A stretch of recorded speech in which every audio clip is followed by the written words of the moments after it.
coisas que a gente podia considerar quando a pessoa tá fingindo que é uma mentira. Se o cara é caipira e ele tá falando assim, aí de repente ele fala um porquê, porta, e como que é esse... Perfeito, cara. Isso entra como uma alteração no estilo verbal. Por exemplo, aqui eu realmente eu me concentro para falar o R, por quê? Por quê? Aqui eu estou, por quê? Qual que é a tendência? Quando a gente começa a mentir, dentre várias coisas que acontecem, a gente tem um alto índice ali, um aumento brusco de ansiedade. Essa ansiedade ela vai se decorrer por conta da minha ativação aqui racional, que está brigando com a minha impressão emocional. Eu tenho uma impressão emocional sobre a mentira, posso estar com medo de ser pego, eu posso estar sentindo desprezo, porque putz, eu sempre quis enganar, olha a cara desse trouxa agora. Então eu vou gerar uma impressão emocional. Em paralelo, meu racional vai ficar focado na história. Conta tal história, conta tal história. No meio disso tudo, tem uma partezinha no nosso cérebro que vai regular a nossa atenção para a gente contar a história certa, conseguir enganar e segurar nossas emoções, que é o córtex cingulado anterior. Essa regiãozinha bem aqui, ó, o córtex cingulado anterior. O que acontece basicamente? Meu córtex cingulado ele fica alterando meu foco. Ó, começa a contar essa história. Caramba, você demonstrou medo. Volta. Caramba, olha a história. Não, segura a mão tá tremendo muito. Não, cruza o braço. Então, essa alteração brusca acaba gerando vazamento.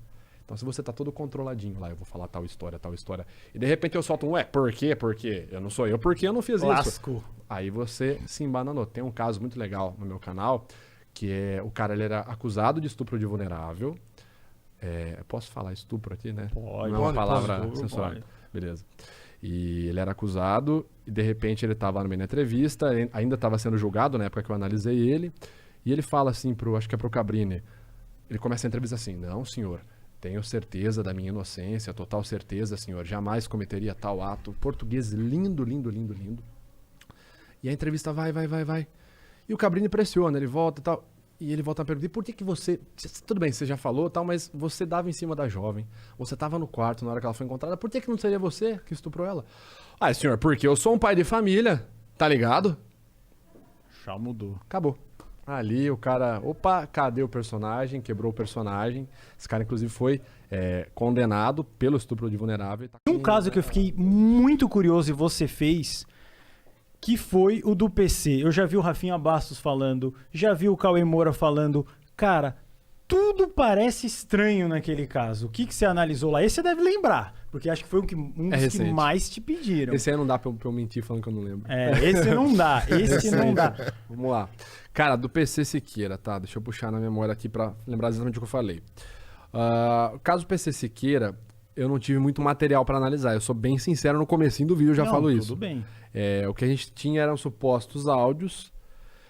O que eu fiz, cara? Eu juntei uma equipe de técnicos em outras áreas para me dar um referencial. Juntei o Gabriel Pato, que eu falei agora. Então a minha pergunta foi, é possível? Porque assim, se for verdade, não tem muito o que você falar, né, cara? Se for verdade, assim, se tudo ali for verdade, se os áudios que saíram na época são verdade, se a imagem é ele falando, se a mensagem... Se tudo é verdade... Bom, eu acho que assim, isso vai para o jurídico decidir. Eu acho que o ponto ali pode ser bem negativo para ele, ainda mais pelo fato de ter repassado uma foto que em teoria é pornografia infantil. Mas a minha questão foi nesse vídeo, é verdade? Esse material é verdade? Porque hoje em dia a gente trabalha muito com fake news. Então eu quis trazer essa pergunta pro vídeo. Será que é verdade todo esse material envolvendo o caso PC Siqueira? Então eu contratei o cara que é referência no deepfake, que é o Bruno Sartori, para ele falar para mim sobre a possível manipulação de áudio deepfake. É possível? Mas não teve vídeo, né? Deepfake é com não, vídeo, tem é áudio. Também. Tem áudio também. Não, agora... recortar e colar um áudio. Sim, não, é machine learning. Tem. Então ele fala lá, olha, é possível, mas é muito improvável, muito difícil de ser feito e muito caro de ser feito no Brasil. Então aí você vai pela lógica, o cara falou isso. Aí você pega um técnico em hacking ético, Gabriel Pato. Gabriel Pato, é possível fazer uma conversa fake igual essa? É possível fazer, dá pra mudar o selinho, mas tem outros pontos aqui que o PC falou na justificativa dele que não fazem sentido.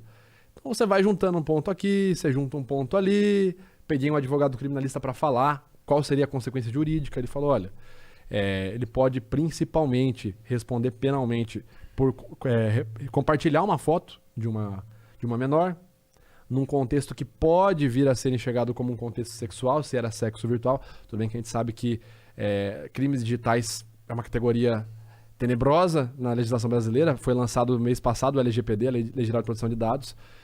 Então, assim, tem muito sinal aqui, muito sinal ali. Mas via de regra, cara, o que dá pra falar é, ele deu uma mensagem totalmente afastamento e uma mensagem que tem um forte teor de manipulação emocional. Então ele, muito obrigado a todos, saibam que não sei o que, saibam que a verdade ainda está por vir. E depois ele apagou essa mensagem. Peraí, se eu quero falar que é verdade, por que eu apago em sequência? Não tem lógica nenhuma. Aí você fala, mas o que motivou... Aí a gente tá supondo, o que motivou ele a apagar a mensagem? Ele apagou a mensagem após vazar os áudios, onde ele falava sobre o caso, e no áudio, em teoria, ele falava, é foda, tô fudido, olha o que eu fiz e tal. Fiquei aroused. Deu uma tipo de Robinho, depois que foi pego, pegou a Bíblia e meu Deus. E aí você fala, mano, vazou o áudio, o cara apaga a mensagem. O cara não queria falar que ele era honestão? Por que ele apagou a porra da mensagem? Tem que bancar aquela mensagem. E por que ele apagou a mensagem depois que vazou o áudio? Aí você fica com aquela interrogação, mas no fim, isso vai pro jurídico. A gente só pode levantar a interrogação. Não, interessante. É um belo caso, né? É. Esse é um caso. Porque mexeu muito, né? É uma figura muito emblemática, né, cara, na internet. Não, total. Pô, tá no começo do YouTube, né? Era uma referência total. E ficou um caso ali que ficou todo mundo falando que falou, que não falou. Aí viu que não viu. Você tem que falar uma coisa. Pegar e falar, eu não fiz isso e acabou. Né? Perguntar uma coisa que a gente quer convidar. Você falou de algum cara chamado Gabriel Pato, é isso? Pato. Ele é especialista em hacker ético, ele é hacker ético. Ele viria aqui se a gente chamar... A gente tava procurando um hacker ético. Nós queríamos muito um hacker pra dar entrevista. Posso indicar mais dois que eu sei que estão loucos pra vir aqui também? Porque são amigos pessoais. Um é o mestre Wesley Jimenez, ele é do método Krav Maga Caveira, o cara é ótimo. Foda. Lutador? Não, o cara tem métodos de defesa. Eu tenho medo desses Ele foi agente penitenciário por 10 anos. Nossa, você vê as histórias que ele conta de quando ele pegou os presidiários tentando fazer fuga. Cara, o cara é fera. E o outro é o Diego Collector. E já começa no ponto.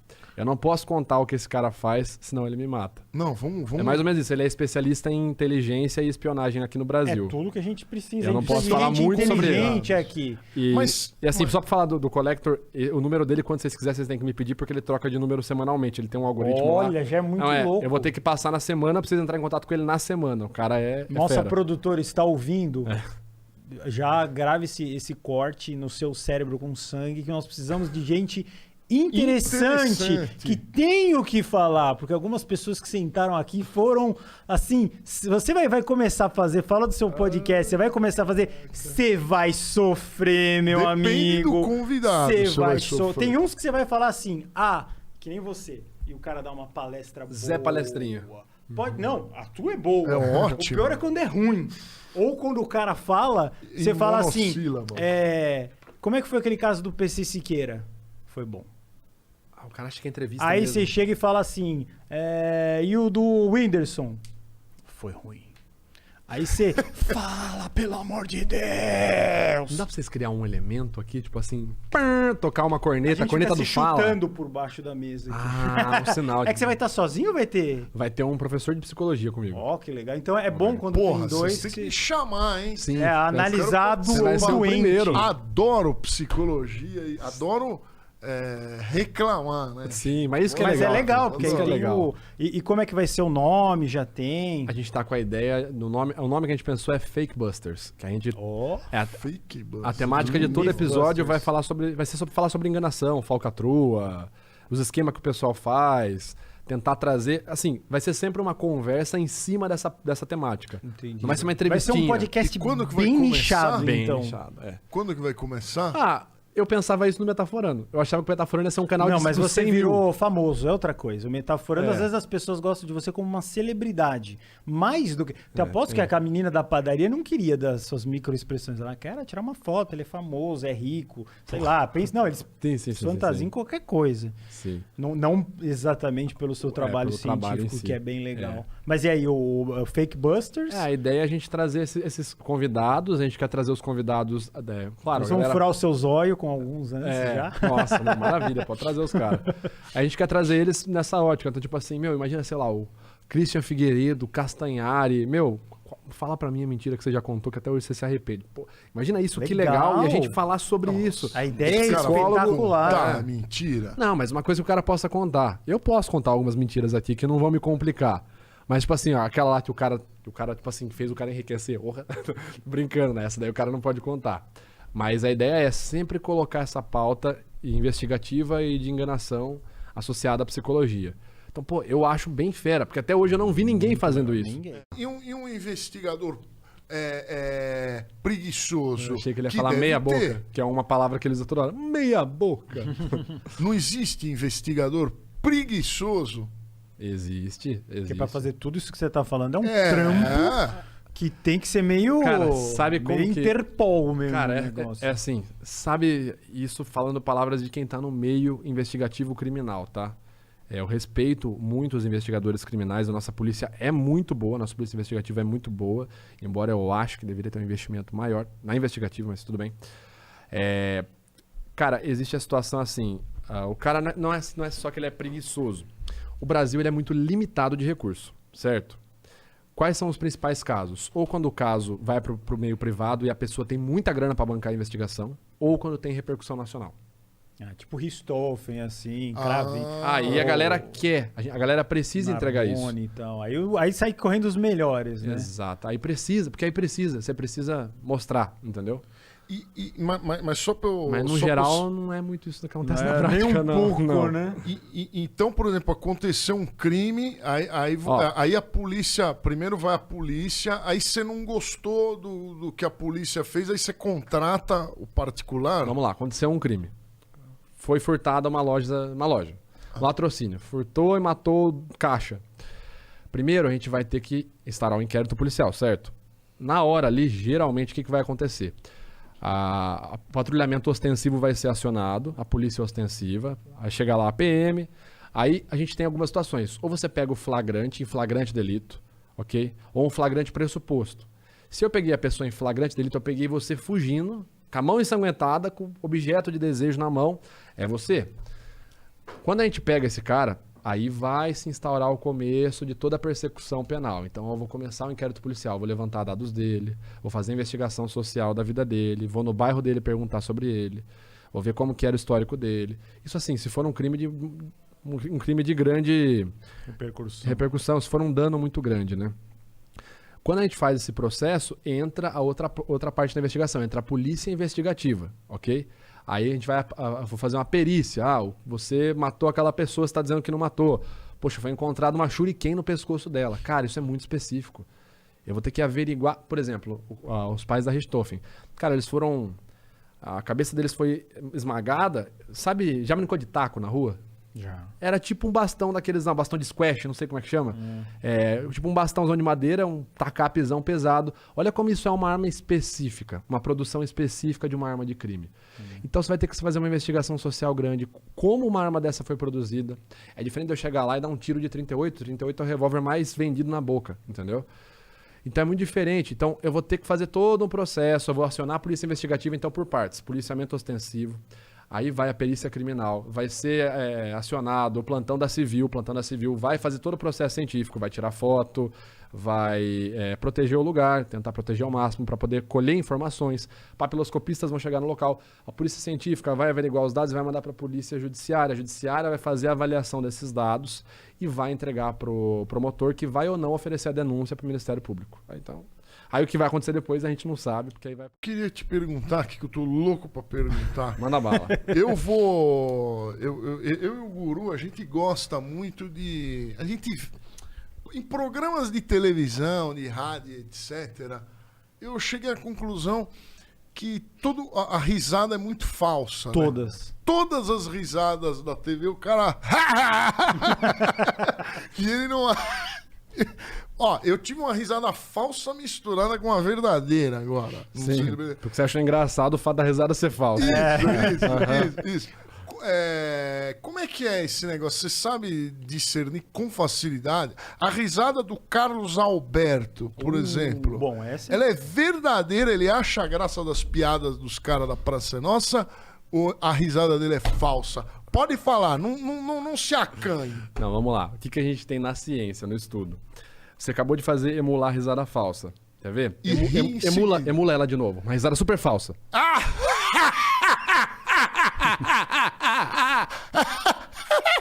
Agora você riu no finalzinho mesmo. Mas vamos lá. Não sei se fechou nele quando ele estava rindo. Tem vários critérios para você poder mostrar a comparação entre um sorriso genuíno que a pessoa sentiu felicidade, e um sorriso posado, uma gargalhada.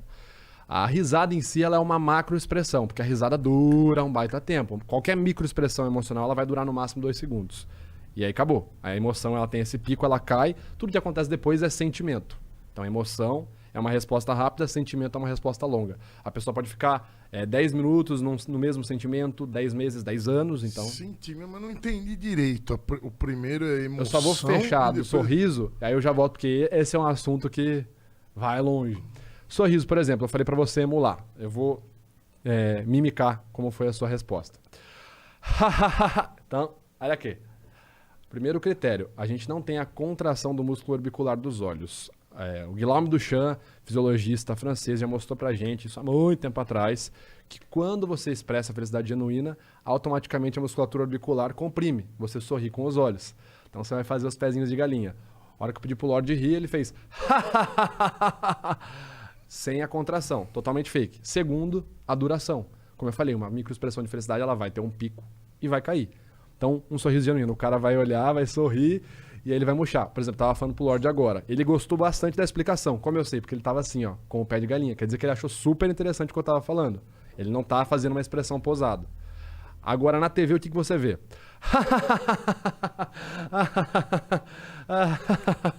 E isso vai. Ou seja, totalmente falso. A emoção ela vai até no máximo 2 segundos. E o terceiro critério, conhecido como F3 no protocolo SCANS, é o perfil de intensidade. Quanto mais brusca for uma intensidade emocional, uma intensidade facial, menos genuína ela é. Quando a gente tem uma emoção, a nossa fibra muscular precisa processar o sinal cerebral. Então, meu cérebro processou felicidade por qualquer estímulo. Viu um estímulo lá, acendeu uma luz no meu cérebro. Essa informação desce. A fibra muscular vai processar, vai formar o sorriso genuíno e vai se desfazer. Então a gente chama isso de onset, apex e offset. Formou e desfez. Pronto, foi genuíno. Quando eu não tenho uma ativação emocional genuína, é brusco. Então eu tô aqui com você. Muito legal. Totalmente falso. Você fez uma risada bonita. Eu acreditei que você tava... Não, falso. É porque ele é ator também, né, Lorde? Então você vai treinando os apresentadores de TV, você acha que eles vão treinando a cada vez, fazer um sorriso mais falso, Sim. que fica... E se o cara tiver, agora uma pergunta interessante, se o cara tiver um monte de botox na cara, que nem os artistas, atrapalha Puta pra caramba. pra você ver essas microexpressões? Porque o cara é inchadão, parece um fofão. É bem difícil o cara ter na cara inteira, né? Eu, por exemplo, tem alguém da TV que tem na cara inteira que o cara não mexe nada. Porque geralmente eles fazem aquela aplicação regional, né? Aqui que pega lugar. aqui, ou senão o cara aplica aqui pra pegar aqui em volta, né? Eu nunca vi o cara ter inteiro. Quem humano, né? O quem humano Puta, seria esse um cara cara aí que tem... atrapalha muito, cara. Mas aí como que é? Bom, vamos lá. Primeira resposta, microexpressão facial atrapalha pra caralho. Geralmente você pega sinais em outros locais da face. Uma expressão facial genuína, ela tem uma codificação que é uma combinação de sinais. Se eu vou expressar medo pra você, por exemplo, se eu expressar medo, eu vou ter a codificação, por exemplo, 20, 25, 5, 7, 1 e 2. Vai ser isso aqui. Então, olha só. Testa, enrugada, elevação interna e externa da sobrancelha, olhos arregalados, para lá, por lá. Se eu aplicar o Botox aqui, isso aqui não vai mexer. Isso aqui vai ficar parado. Aí eu vejo o medo aqui embaixo. Você tem outras... Outras formas. Teve uma moça que a gente analisou num caso, que ela tinha aqui a região. E era muito engraçado. Chegava na expressão de medo, ela ficava assim. Tipo assim, aqui não mexia, mas o zoião arregalava. A outra alternativa seria você observar o comportamento corporal, fora a face. Então, se a face está travada, a pessoa fala assim, eu tô super confiante, e não tá transparecendo nada, mas a pessoa tá assim, ó. Eu tô super confiante de estar aqui no programa Deu uma hoje. coçadinha. Olha a minha posição, eu tô super fechado, certo? Se eu levar em contexto, tudo bem, aqui tem o ar-condicionado, a gente tem uma variável grande por conta do ar. Mas se a pessoa tá repetindo toda hora, eu tô super confiante de estar aqui. Mesmo com o Botox, a linguagem corporal dela me mostra o contrário. E também numa investigação aqui com o verbal mesmo, né? Você tá confiante, mas como você tá se sentindo? Eu tô confiante. Vamos falar sobre, por exemplo, a gente tá falando da figura do Lorde, que é uma figura mítica e ninguém sabe se é verdade o que ele está falando ou não. Será que ele é um personagem ou não? Ele vai ter que proferir aqui agora uma frase que ele odeia o funk e o Vitor do Metaforando vai ver se ele realmente tem ódio no fundo do coração dele ou se apenas é uma persona que ele coloca para fingir e ganhar um pouquinho mais de view maquiavelicamente. Olha que eu tô falando bonito hoje, hein? Tá chique. Eu nunca falei que odeio funk. Eu nem consigo. Vai olhando. Se eu falar, eu tô mentindo. Eu não odeio funk. O cara tá sendo honesto, aí não tem graça. Pronto. Não, mas eu não. Então, Mas ele tá eu já não te consigo. analisando. Não, mas eu digo, eu nunca falei eu odeio funk. Eu falo que ele é fezes, eu falo que ele é coliforme fecal, que é uma merda. Mas odiar, eu não odeio. Aham. Eu não odeio. Tá. E, ô Lorde, se a gente pedisse pra você fazer o contrário, o exercício inverso, você fazer uma afirmação em prol do funk. Que eu gosto Não, do funk. descrevendo descrevendo a qualidade da estrutura musical de uma... Olha o desprezo. O problema, não, Nem precisou ir muito Não longe. precisou ir muito longe, já o foi problema, pego. o problema do funk é que tem funk. Eu já ouvi muito funk, essa é a verdade. Eu já ouvi muito funk lá em 2004, 2003. Ah, tá, não, mas não é o funk de hoje. Não, mas ele era grosseiro. Tinha um funk que falava assim: pega na chavasca! Pega na chavasca! Uma coisa assim. Que era isso, engraçado. Lorde? Tocava nas Copa Vete, era maravilhoso. Caraca. Então eu não cheguei a odiar, mas a gente xinga o funk porque ele dá view. E não tem funkeiro assistindo aqui. Então Não, eu vou funkeiro continuar falando dissolve que o funk aqui é uma também. merda e eles vão continuar caindo nas bait. Mas voltando a falar, você falou pra eu falar qualidades do funk. Assim, Tá. você pode... Já você se pode... Não, coçou. mas aí que tá. Já se todo coçou. esse tempo que você foi contar essa história, essa coçada Já que você treinei. deu, você já acabou de pensar em argumentos que façam sentido pró-funk. Não, Eu vou mentir então. Tá isso, eu funk quero isso. Tem uma melodia Desprezo. belíssima. Raiva, desprezo. O funk parece que ele é feito por anjinhos. Eu tenho que olhar só, pra onde? pessoal que vai fazer um corte do Flow, uma coisa... Tá. Faz do Flow não, do Master, faz volta, hora que ele foi falar, o funk tem, olha com que dedo que ele ajeitou o óculos dele. Sem brincadeira, ele fez um gesto emblemático. Depois vocês conferem aí no ajeitei replay. o óculos. Ajeitou o óculos com o dedo do meio, isso é um gesto emblemático. Então eu não gosto mesmo do funk, eu acho uma merda grande. Você acabou de fazer uma afirmação que sim, cara, você mostrou um gesto emblemático sobre isso. Então, Agora você tá se coçando e tá criando Mas uma dúvida. Isso aqui mostra o quê? Que pelo Não, que eu vi no Discovery, é eu como se sou um um- animal tivesse uma ereção e mostrando poder. Esse gesto emblemático. É isso ou não tem a ver? O emblemático, ele é ele é um gesto que transmite uma emoção. Ó, um gesto ilustrador. O ilustrador, ele complementa uma fala. Ah, estou aqui, olha a luz, aqui tá frio, então eu tô ilustrando. O emblemático, ele não precisa do complemento verbal. Ele mandou tomar no Lulu o funk, é isso. Inconscientemente, ali meio que Sim, por sim. trás. Mas eu falando sério, eu não tenho essa raiva, não. Tô me coçando. Não tá chega a ser coçando. raiva, não chega a ser uma raiva assim, eu quero que todo funkeiro do mundo morra. Não. Mas dá pra ver que não há prova, não é uma aprovação, entendeu? Então então eu realmente não gosto. Não, ó, Agora, mas olha por que exemplo, engraçado, a gente tava falando da estrutura musical do funk. estrutura Aí ele ficou bravo. Pô, porque funk gera muita coisa. Funk tem o movimento, funk tem o baile, funk tem... É. Quando eu falei estrutura musical, que você fez o Eu gesto aqui? sofro muito, porque é uma fezes.